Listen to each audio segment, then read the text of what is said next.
মহামারীর মতো আতঙ্ক ছড়িয়েছে ডেঙ্গু। একের পর এক প্রাণ ঝরছে পাতার মতো। গত ২৪ ঘন্টাতেই প্রাণ গেছে ৮ জনের, আর হাসপাতালে ভর্তি হয়েছেন ১,১০৮ জন। এর আগের সোমবার একজনের মৃত্যু এবং আক্রান্ত হয়েছিলেন ১,১৮৬ জন।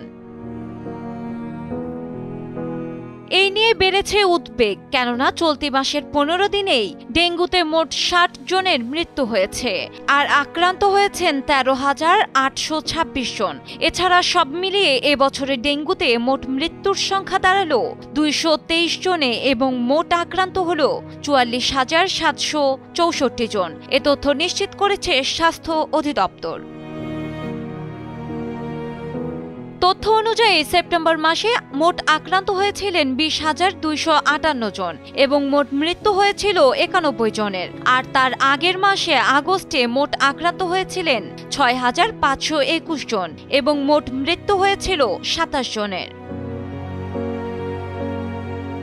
স্বাস্থ্য অধিদপ্তরের প্রেস বিজ্ঞপ্তিতে বলা হয়, ডেঙ্গুতে আক্রান্ত হয়ে ঢাকা সহ দেশের বিভিন্ন সরকারি বেসরকারি হাসপাতালে বর্তমানে চিকিৎসাধীন আছেন ৩,৬৮০ জন। তাদের মধ্যে ঢাকায় ভর্তি ১,৭৬৩ জন এবং ঢাকার বাইরে রয়েছেন ৯১৭ জন। গত ২৪ ঘন্টায় আক্রান্তদের মধ্যে সবচেয়ে বেশি sir Salimullah medical college Mitford হাসপাতালে বর্তমানে ভর্তি রয়েছে ১৭১ জন। এরপরেই ঢাকা মেডিকেল কলেজ হাসপাতালে ১৩৮ জন, শহীদ সোহরাওয়ার্দী মেডিকেল কলেজ হাসপাতালে ১২৪ জন এবং মুগদা মেডিকেল কলেজ হাসপাতালে ভর্তি রয়েছেন ১১২ জন।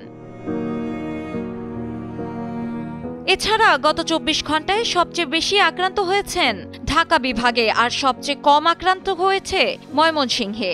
এবছরে ডেঙ্গুতে মোট ৪০,৮৬১ জন ডেঙ্গু রোগী হাসপাতাল থেকে ছাড়পত্র পেলেও মৃত্যুর সংখ্যা আশঙ্কাজনক। বিশ্লেষকদের মতে, সচেতনতা না বাড়ালে এ সংখ্যা রূপ নেবে ভয়ালভাবে। ডেস্ক রিপোর্ট, সময়ের আলো।